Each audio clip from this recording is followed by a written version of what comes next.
வணக்கம் ஃப்ரெண்ட்ஸ், எல்லாரும் எப்படி இருக்கீங்க? நம்மளோட விடிடி சாமி சப்ஸ்கிரைபர் எல்லாருக்கும் வணக்கம்.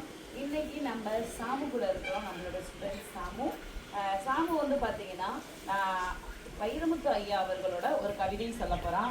சாமு வணக்கம் சொல்லிட்டு ஸ்டார்ட் பண்ணுங்க. சத்தமா வணக்கம். 5 தெரியுது 6 மிருகமே என்று மனிதனை திட்டாதே மனிதனே, எந்த விலங்கும் இறைப்பைக்கு மேல் இன்னொரு வயிறு வளர்ப்பதில்லை. எங்கேனும் தொப்பை கிளியோ தொப்பை முயல் பார்த்ததுண்டா? எங்கேனும் தொப்பை கிளியோ தொப்பை முயல பார்த்ததுண்டா? எந்த விலங்குக்கும் சர்க்கரை வியாதி வருவதில்லை தெரியுமோ? இன்னொன்று பறவைக்கு வேர்ப்பதில்லை. எந்த பறவையும் கூடு கட்டி வாடகைக்கு விடுவதில்லை. எந்த விலங்கும் தேவையற்ற நிலம் திருடுவதில்லை. கவனி மனிதனை, கூட்டு வாழ்க்கை இன்னும் குலையாயிருப்பது காட்டுக்குள் தான்.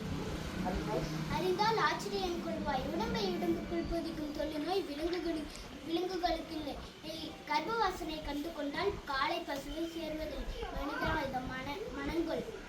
இதை மனங்கொள். ஒருவருக்கு ஒருத்தி, உனக்கு வாழ்க்கை, புறாவுக்கு வாழ்க்கை. எந்த புறாவும் தன் ஜோடி இன்றி பிற ஜோடி தொடுவதில்லை. பூகம்பம் வருவது எண்ணில் அடிவயிற்றில் சிறகடிக்கும் விலங்குகள், அலைப்பாயும் பறவைகள். இப்போது சொல், அறிவில் 6 பெரிதா 5 சிறிதா?